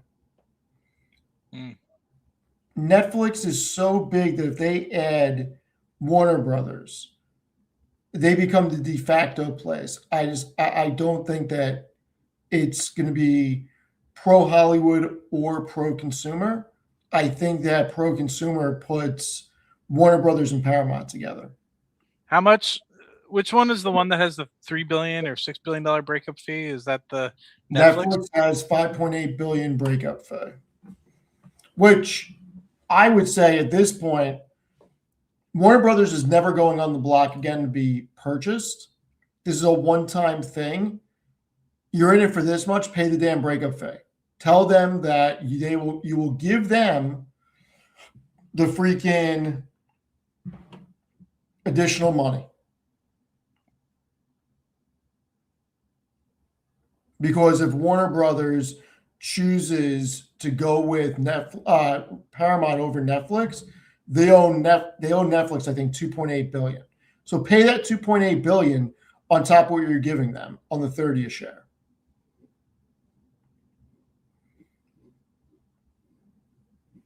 So if they go with Paramount, they only have to pay 2.8 versus 6. 2.8, but if they vote Netflix, but Netflix can't get the deal done through the FTC, Netflix owes them $5.8 billion. What's Paramount offering? Just the $30 billion cash? No contingencies? $30 a share in cash. That's what And I am saying that they should pay Warner Brothers fee for going with them, because if they turn down the Netflix deal now, since they've already accepted it, they owe them $2.8 billion. So they should pay that for them. I think Netflix need this. Netflix's content is not that good. But at the same time, they have over 300 million subscribers. This would put them in honestly, as a selfish person, Paramount's been coming out with some good stuff lately, but Paramount's freaking ridiculous is what they are. Their content's great. They got the UFC now. You throw Warner Brothers Media in there. You have all the legacy assets through Warner Brothers and Paramount. You have freaking HBO. It would be a true number 3. Which for me, it would make my life simpler because with either one, because I have Paramount through my Walmart Plus subscription, which gets paid through my Amex. Sorry, just giving people all the deets if they need it. You can get a free Paramount, or who's the other one? I don't remember, but you can get a free if you get Walmart Plus. Yeah, maybe it might be Disney. I don't remember, but yeah, you can get a free basic Paramount, which I like because I want to watch Landman and other shows. How good is Man? It's pretty good, Steve. So good. Pretty good. Maybe I'm just biased because I like the oil industry, but Billy Bob, he does a good job. But yeah, Netflix I think could really use the bump in IP. It really could. It's got some good stuff, but I don't think that I think that stuff, it's like, it doesn't have, to me, it doesn't have the rewatchability of a lot of these HBO series. So either way, I'm winning, because if they go with Paramount, then I don't know, who knows, maybe they terminate their deal with Amex. But I get it for free. Okay, and this is why I get pissed at Netflix. The Recruit is such a good show, and they canceled it. It's not returning for season 3. What is wrong with them? What's The Recruit? I can't believe you just said that.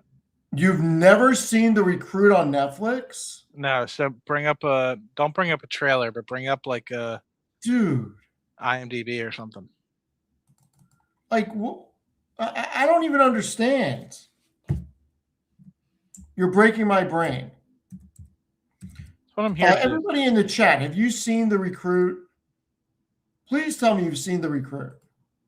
The 3-season Kicks of Death. That makes so much sense. No, Steve, am I dumb? I mean, I don't understand how you haven't seen the show. I think yes, no, yes, no. It's incredible. Recruit is great. Have not seen The Recruit. It's incredible.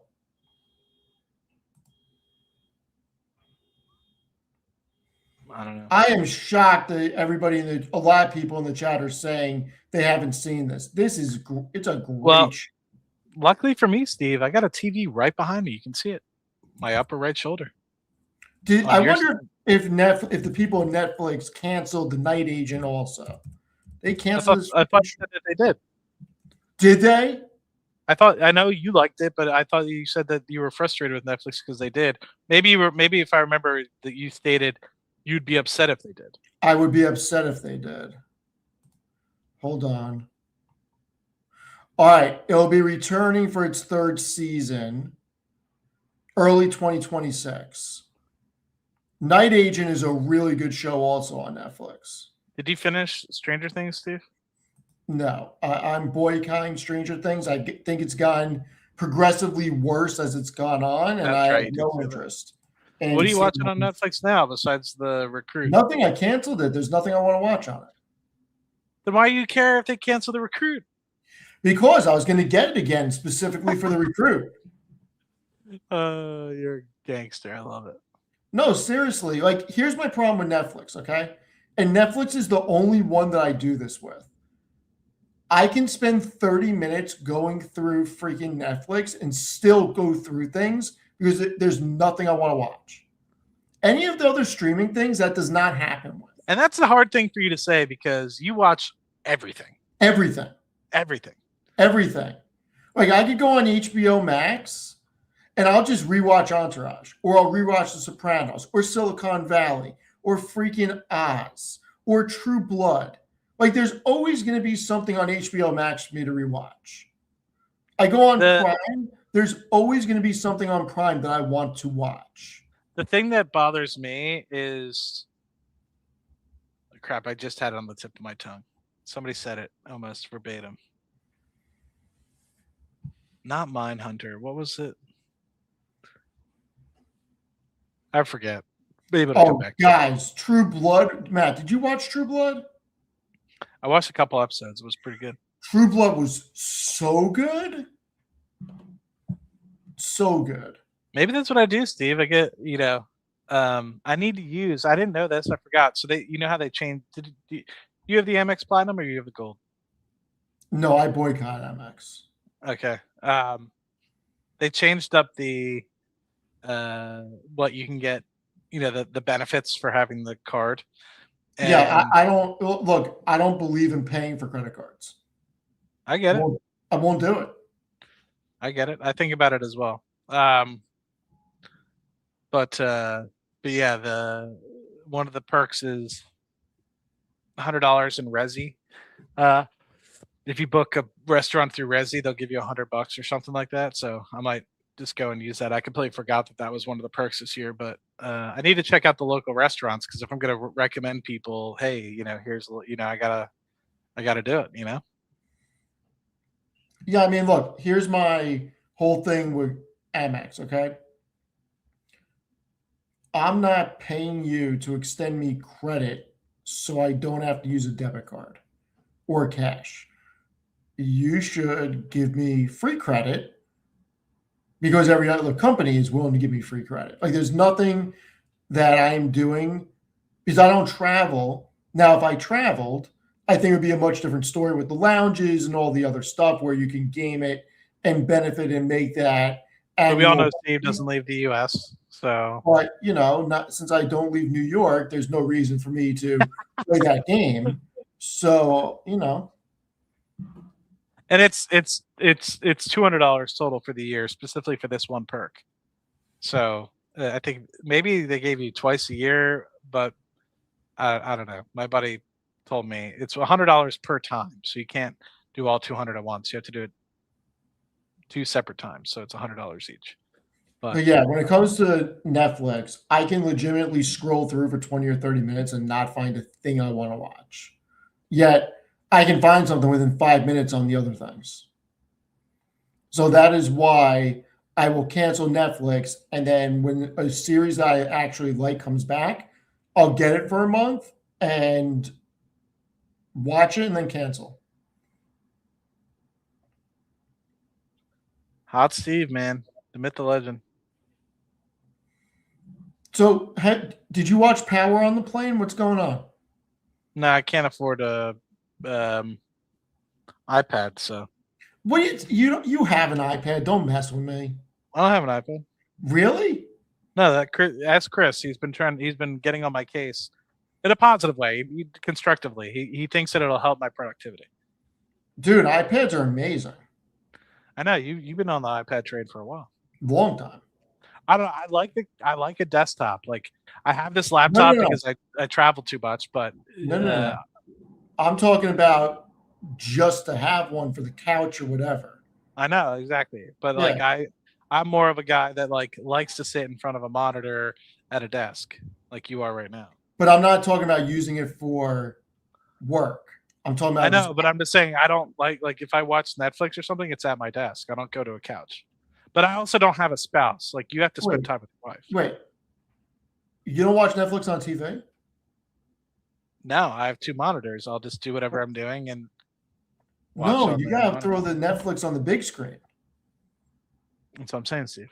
No, Maddie, we gotta fix this. So that's what I'm thinking. Like I think when I go to this Resi thing, I'm probably gonna book something close here in South Jersey, book something, and then be like, hey, yeah, by the way, I'm only eating this here and I'm taking the rest to go and I'm just gonna watch TV behind me.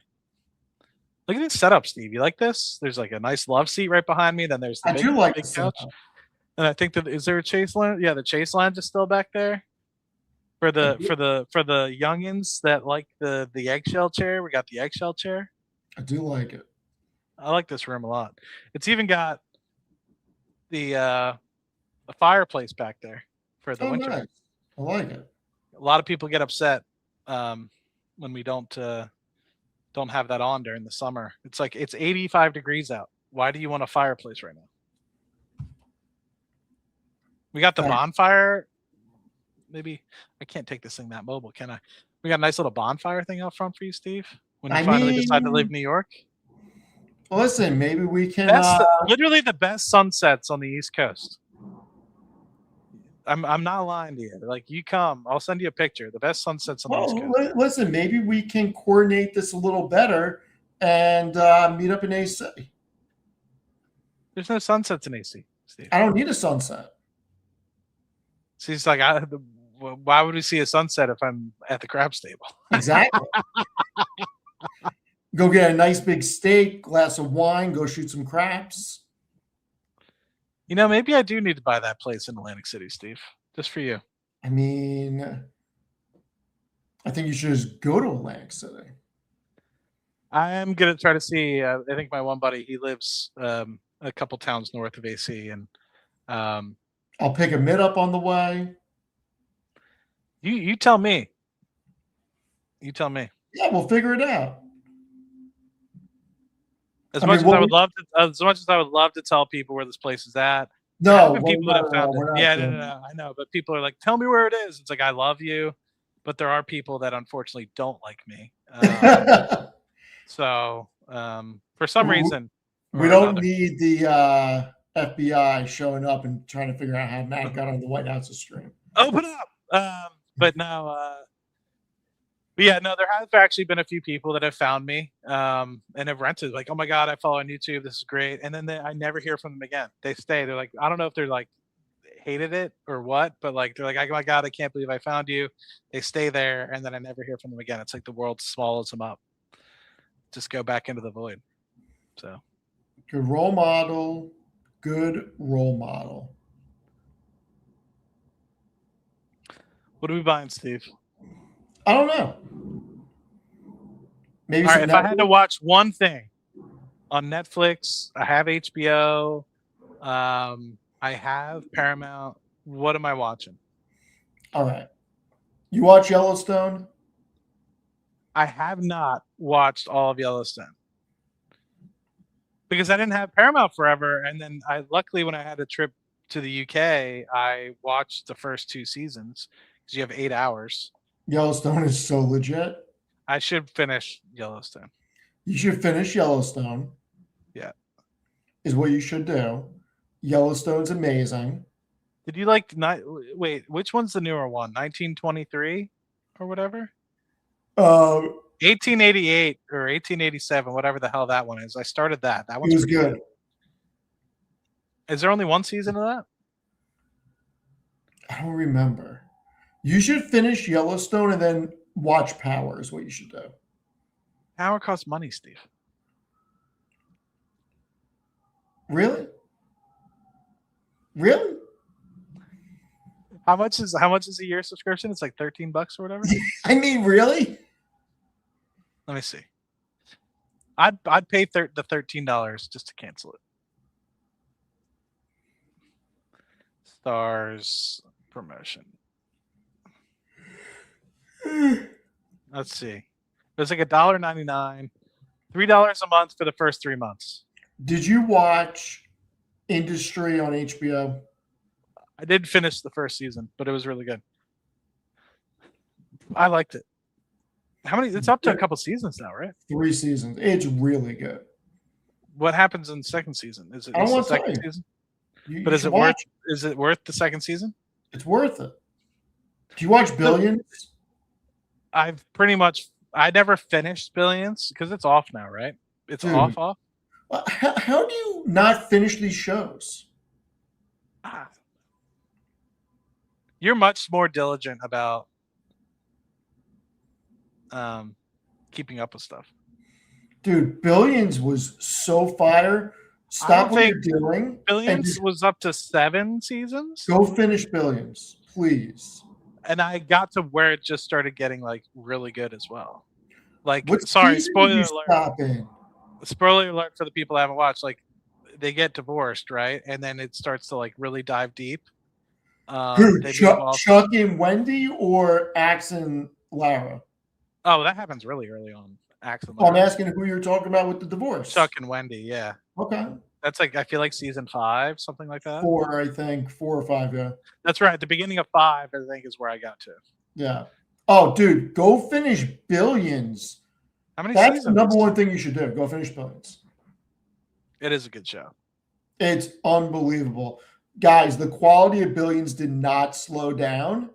Trust me when I tell you, if you stopped at season 5, you need to go finish Billions. It is Really? that freaking good. Yeah. It doesn't tail off? Let's put it this way. A lot of people want to say Succession. Billions blows Succession out of the water. Blows it out of the water. Because of how it ended or what? Just so much better. That's another one I need to finish. Is fucking Succession. I only got through like the beginning of season 3. I mean, I'm not going to This bust is my your problem. chops.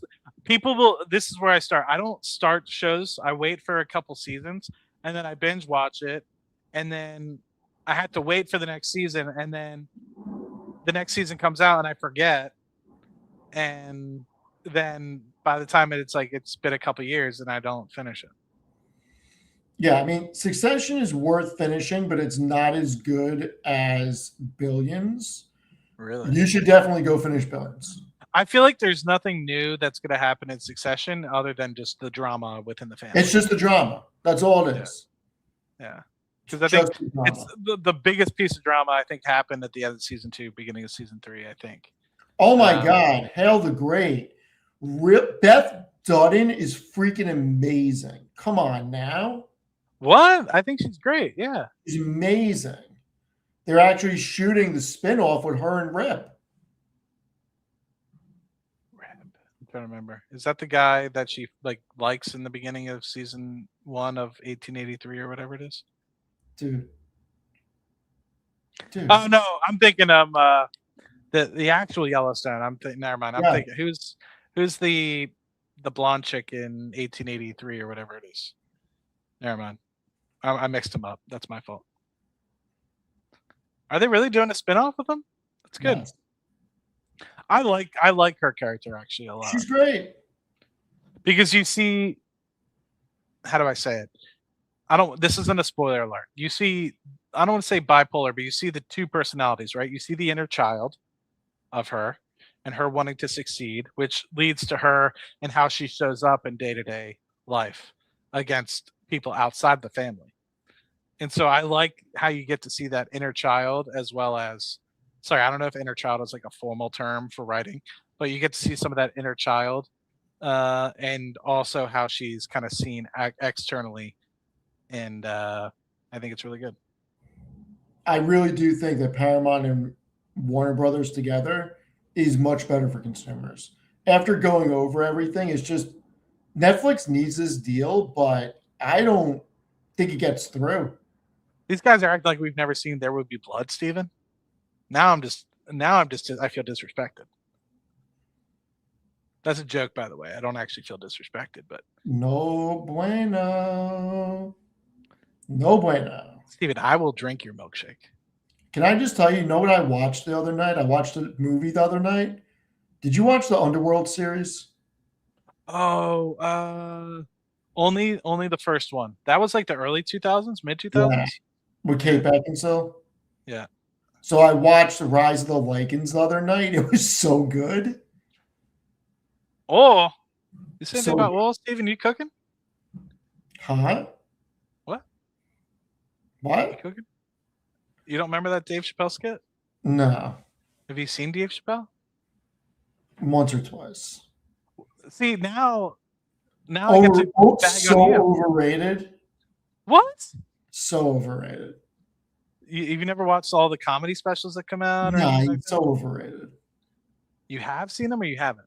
I've seen like one. So overrated. Okay. Maybe I'm just a loser, Steve. No, everybody loves Chappelle except for me. Like my favorite comedy special is freaking Eddie Murphy Raw. Then how do you not like Chappelle? I think Chappelle's overrated. You don't like his storytelling nature, or you like the overrated? That's all. Because he's a little bit removed from Eddie Murphy Raw. Eddie Murphy Raw is like in your fucking face. That's like he would not be able to make that today. Eddie Murphy Raw? No.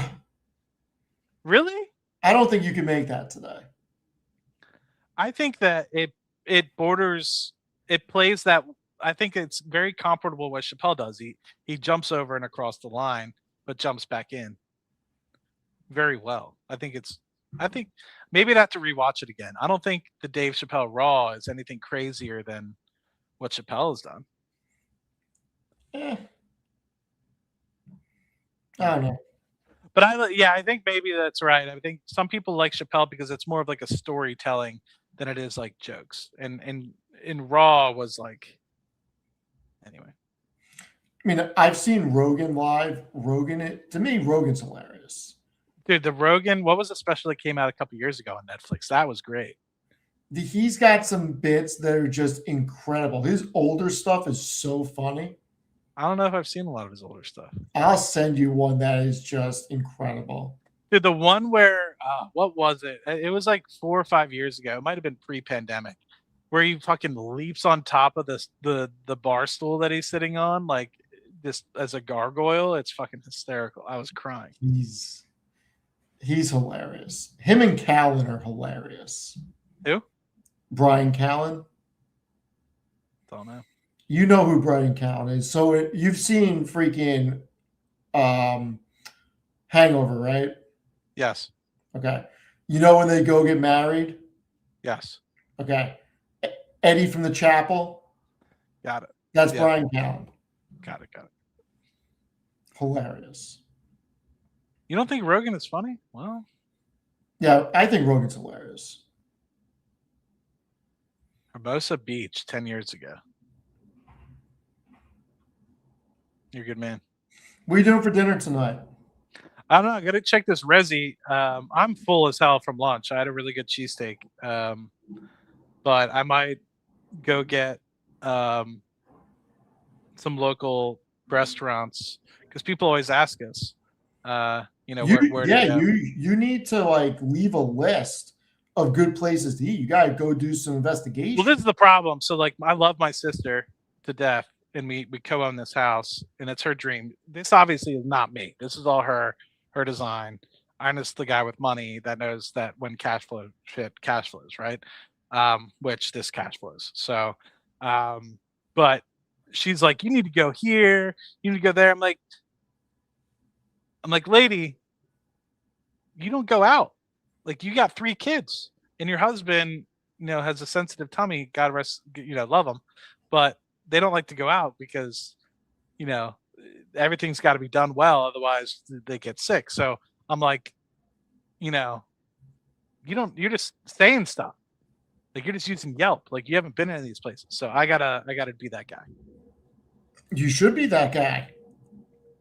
So, I went to a good sandwich shop. So now that was for lunch. I got a magnet for it. I won't show you the other spot because it's nearby, but, so I got that and then I'm going to try to look for some decent spots to go out. And like I said, I'll probably order an entree, but then,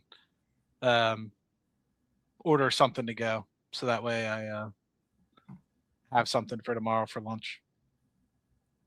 All right. And I don't have to pay for it, right? Because it'll be through Amex. So there you go. I just have to find a place to reserve. So, I mean, I think it's a good idea, Matt. You're a good man, Steve. That's why they pay the big bucks. I think it's a good idea. Well, I think I'm going to go get some dinner. Where are you going? I don't know yet. Chinese? American? What does boss lady want? I don't know. Chinese could be good. Chinese could be good. Little beef and broccoli by Steve. What are you doing for Christmas? Are you doing anything Christmas Day? Christmas Day, I'll be here with my sister. She's coming Tuesday. So I'm here today. Tomorrow, I should have done some more work and stuff at the house, but I didn't. But everything seems to be okay. I think I just need to get some water off the pool because of the rain. But other than that, everything seems to be in order. So nice. I'll ask my sister if there's anything else that I need to kind of do. There's not a lot of places you can do resi here, Steve. Might have to hold this resi off for. I mean, what you should do is download the One Bite app and look for pizzerias Portnoy's given a high rating to down there. Is there a website? One Bite. Let me see. Here you go. Find pizza. Search. Oh, here we go. Oh, is it search or can I type in area? I know that on the phone you can just put your zip code in and it'll give you everything. Shit. Yeah. There's no much reviews. Leave a review. Order. Days reviews. Yeah, I think it wants me to download the app. Yeah, why don't you download the app? Damn it, Steve. Let's see. Just saying. I don't know if I have any space. I need to update my phone. Just saying. Or offload some of these pictures. I have a lot of pictures of Steve. He doesn't know, but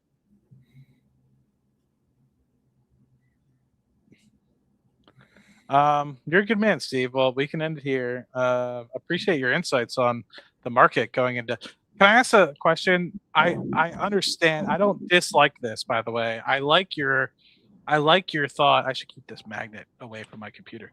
I like your thought on QXO, but QXO is all construction, right? So it's like lumber and everything. Do they also do electrical and plumbing, or is that separate? I believe they'll be moving into that. Is that part of your thesis, Stephen? It's part of my thesis. Stephen, do I have to go read your article on? You should probably go read the article. I probably should. You should probably post that link in the chitty chat. Yeah, hold on. QXO. When am I going to write another article, Steve? Do you need me to gift you the article so you can read it? I think so. I think I've lapsed my. So for those of you, QXO is my pick for next year. It is my sleeper. I will gift Matt right now so he can read it unlocked. I like to listen to it. For anybody that doesn't know, you can listen to these things in the car. And it does a really good job. It's probably made strides too, because when I first was doing it, I would listen to them. Like I'd play it on the how I do it. I'm not a good writer. And so what I generally would do is I would write a few paragraphs and then I would play it back to myself via some sort of text to speech, because thank you, Steve.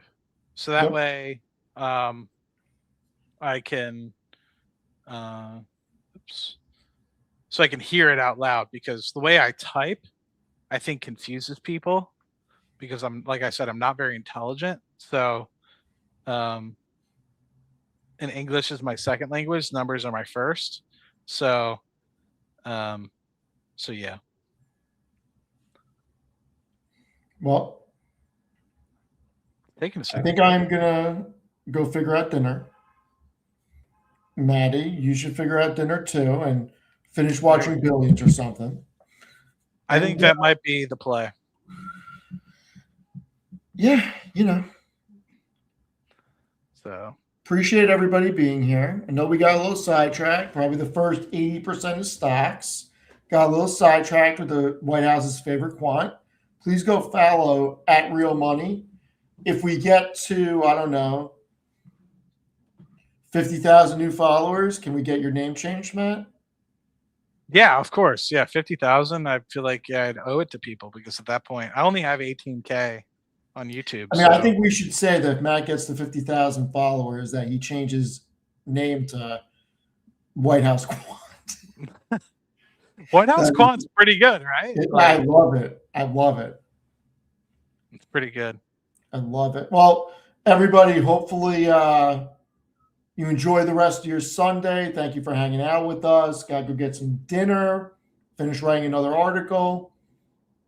Matt's got some work to do. I do. I have to write up a new too. So maybe we'll stream again this week. We'll see. I'm free. Yeah, the majority of it. I don't know if I'd be able to use this particular location, because I might have screaming children, unless it's late at night.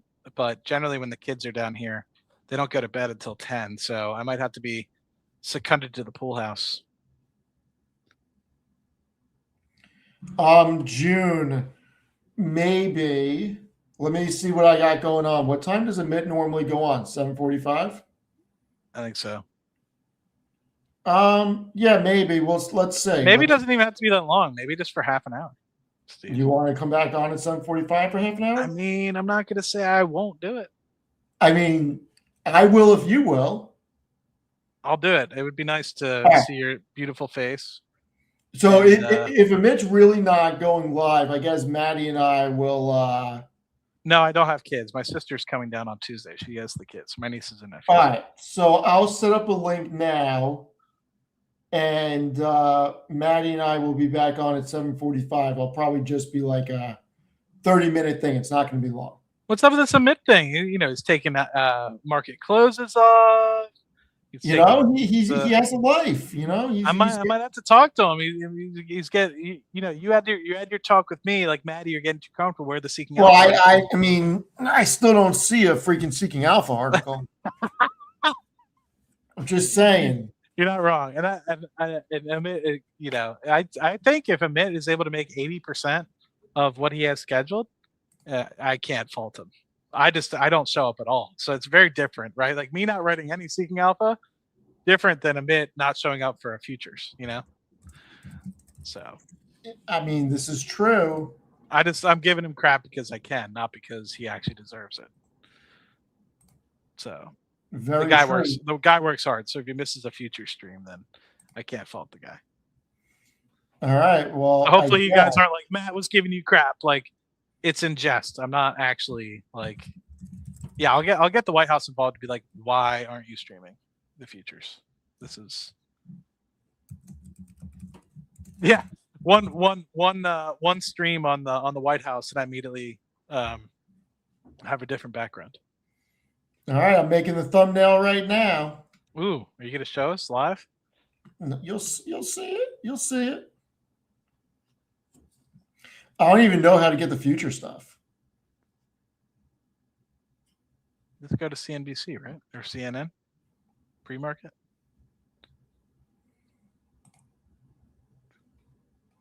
Steve's been waiting for a girl like you. All right, everybody. Let me give people a little preview. Brad Jacobs is one of the most prolific industrial consolidators of the last 4 decades after creating an immense amount of shareholder value through decades of merger and acquisition activity to gain market share, streamline processes, and create efficiencies. Little teaser for your QXO article. Just saying. You're a good man.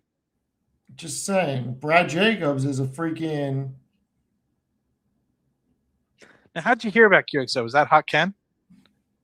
I can't talk about it. You can't talk about it? Okay.